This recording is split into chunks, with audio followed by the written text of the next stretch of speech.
l'année 2019 a permis, par exemple, de doter 51% de nos écoles maternelles de cantines scolaires. Avant l'avènement du régime de la rupture, un budget de 1 milliard était consacré à ces cantines scolaires. Cette année, nous parlons de 15 milliards qui ont été mobilisés pour faire face à cet impératif. Au titre de ces acquis, nous avons la résorption du déficit d'enseignants.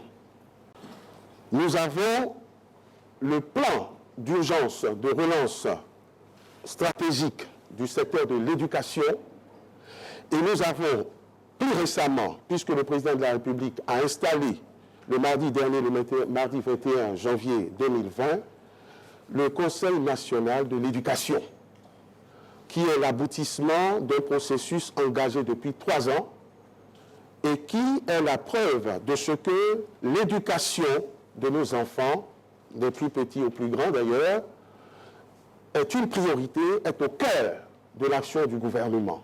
Après ce que je viens d'énumérer, nous avons notre ambitieux projet ARCHE, Assurance pour le renforcement du capital humain, dont vous connaissez la déclinaison, qui est rentrée dans une phase pilote l'année dernière et dont le peuple béninois attend en toute légitimité la généralisation au cours de cette année. Cela sera effectif, le gouvernement y travaille.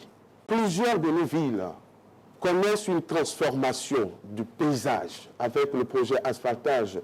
Ce projet naît, grandit et vit et transforme le paysage urbain.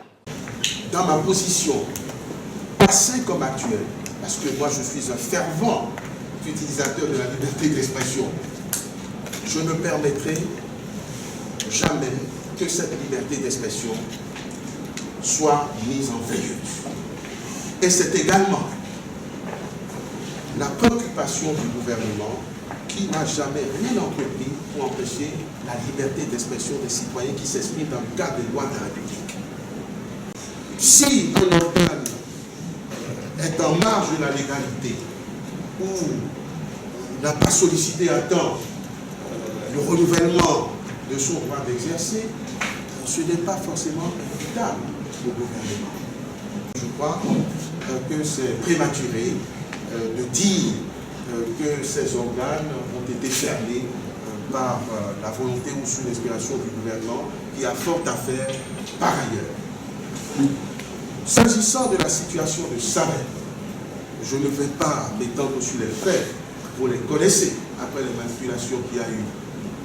Il y a eu une sortie du procureur de la République compétent qui a édifié le peuple béninois sur les différents faits, c'est-à-dire des fauteurs de troubles, des délinquants qui, lors de leur interpellation, délinquants avérés, puisqu'ils sont rentrés dans la ville avec armes et munitions, même si c'est de fabrication artisanale, qu'ils ont empêché la liberté d'aller, de venir, de circuler des citoyens béninois, et qui, de surcroît, au moment de leur interpellation, décident d'ouvrir le feu sur les forces de sécurité et de défense. L'État béninois est démocratique, il est républicain, et le gouvernement a le devoir d'assurer la sécurité de tous les Béninois, de tous les compatriotes, à pour mission.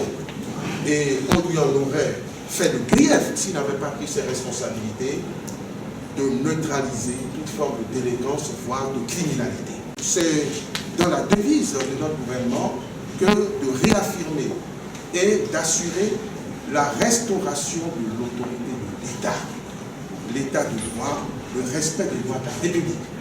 Nul n'a le droit de se faire justice, même pour un motif légitime, a fortiori lorsqu'il s'agit de motifs criminels ou de motifs criminels. Et je confirme que le principal artisan de ce désordre a été appréhendé et est sous la responsabilité des autorités policières et judiciaires de notre pays, et la justice suivra son cours, bien évidemment, après les investigations que requiert une telle situation. Je rassure tout le monde que Savet est en paix et sera davantage en paix. Le président de la République est dans l'esprit d'une compétition la plus ouverte possible. Donc, il y a suffisamment de garanties pour que la préoccupation du président de la République, qui est que le peuple soit représenté par ces vrais décideurs. C'est-à-dire qu'on ne veut plus imposer une personnalité dans une localité parce que c'est natif du coin, parce qu'il a de l'argent. Le président de la République prend toutes les précautions et les dispositions afin que les citoyens choisissent librement et de manière éclairée ceux qu'ils destinent pour les représenter dans les différents postes de responsabilité.